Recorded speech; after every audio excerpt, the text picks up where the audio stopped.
Mesir yang kecil-kecil itu. Kitab yang bocah itu? Iya. Itu anak dia mati? Enggak, temannya itu, teman-temannya Cep itu. Ya Allah. Aduh, gimana? Saya punya rencana. Bagaimana? Saya pernah. Bagus enggak ini? Takutnya kayak kemarin lagi. Sangat bagus. Ya. Saya dulu ketika iblis pun mengamuk, saya berhasil selamat.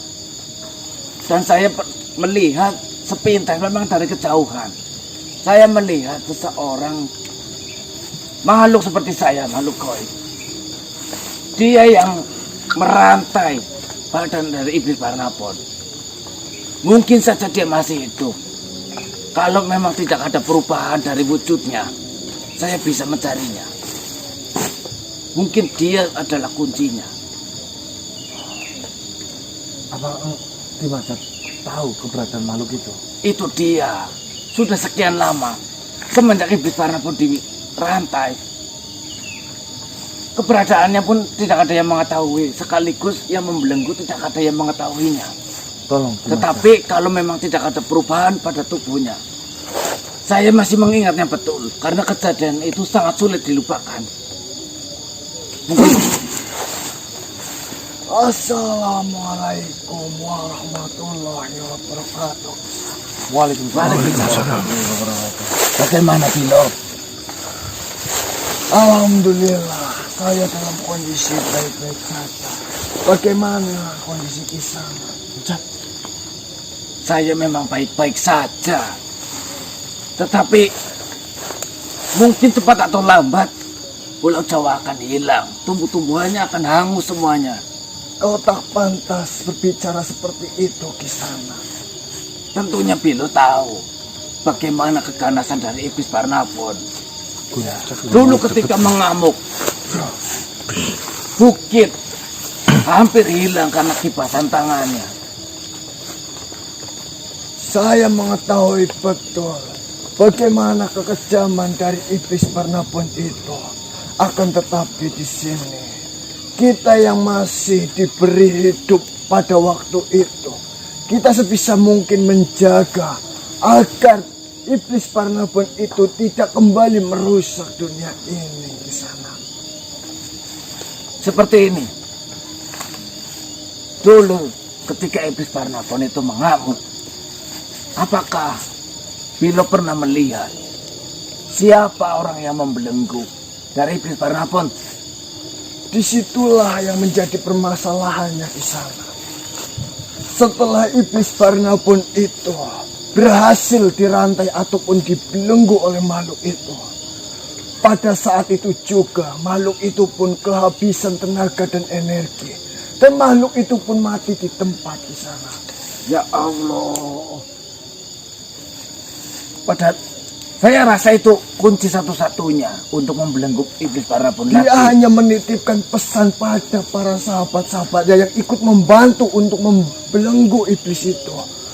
Kalian yang masih diberi kesempatan hidup, jika suatu saat nanti iblis Barnabas ini bangkit kembali ataupun ingin merusak dunia ini kembali, kalianlah yang harus bertanggung jawab kepadanya.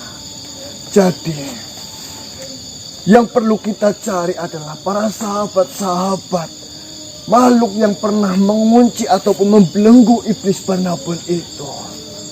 Tetapi kan tidak ada yang mengetahui keberadaannya. Usul Tuan Bilo, mohon maaf atas usul saya.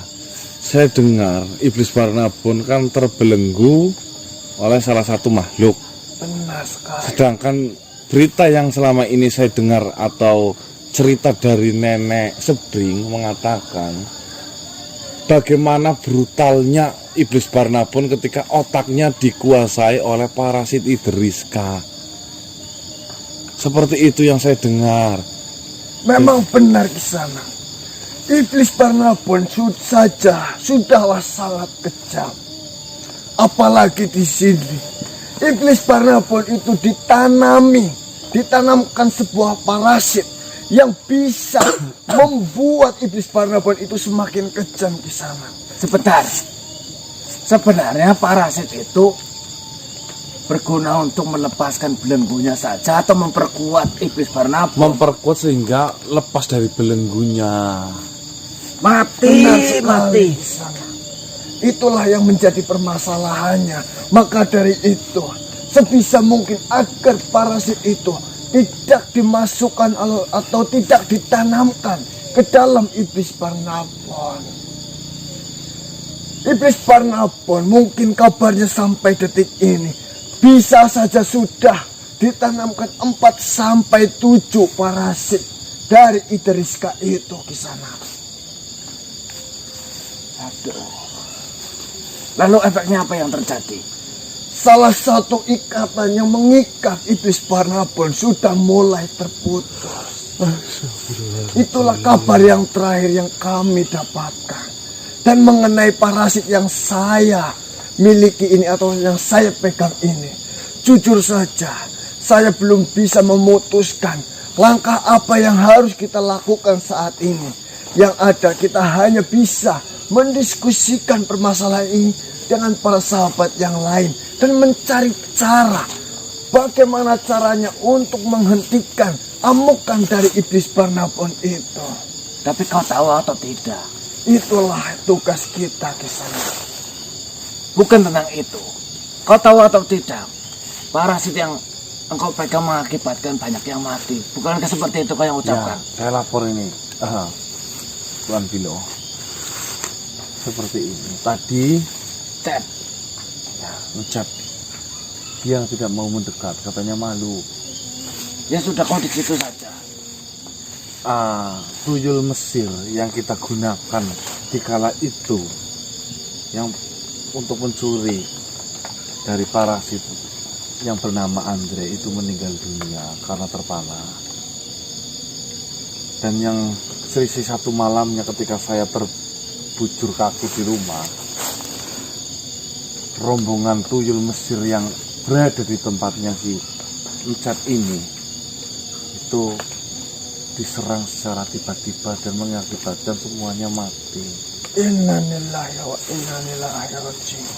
Itu berita baru saya dengar tadi, Tuan Bilo. Jika memang itu berita sudah tersebar dan kau sudah mendengarnya, ada pula berita mengenai pasukan kera dari Eyang Madri Kuntala di sana.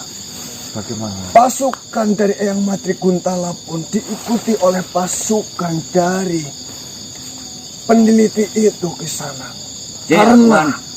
benar sekali, karena sempat bertemu Kiai Akwan dengan Madri Kuntala di tempatmu saat Eyang Madri Kuntala menyembuhkanmu.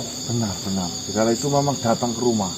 Setelah pertemuan itu, Eyang Madri Kuntala Maha Guru diikuti oleh Yai Akwan itu, dan pasukan kera pun sudah banyak yang tewas di sana.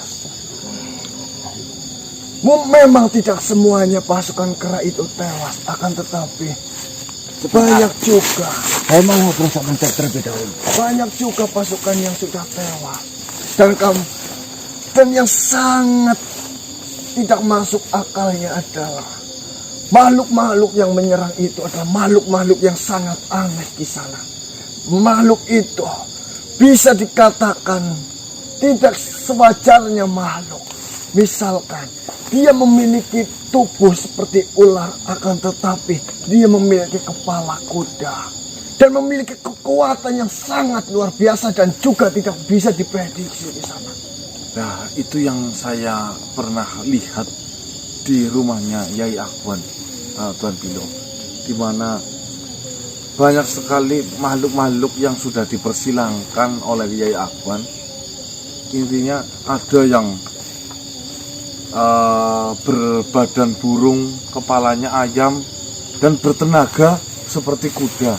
Coba kita bayangkan, sedangkan kita selama ini membaca kekuatan itu dari wujud dan bentuknya. Benar Kalau sekali. seperti itu kan kita tidak bisa menakar seberapa kuat musuh yang sedang kita hadapi. Seperti itu, Tuan Bilo. Itulah mengapa pasukan kera dari Eyang Madri Kuntala pun tidak bisa ataupun tidak mampu untuk melawan makhluk-makhluk yang datang, yang berusaha menyerang Mahaguru Patri Kuntala itu Kisana. Saya sebenarnya sudah berdiskusi ataupun membicarakan permasalahan ini. Langkah apa yang tepat yang harus kita ambil?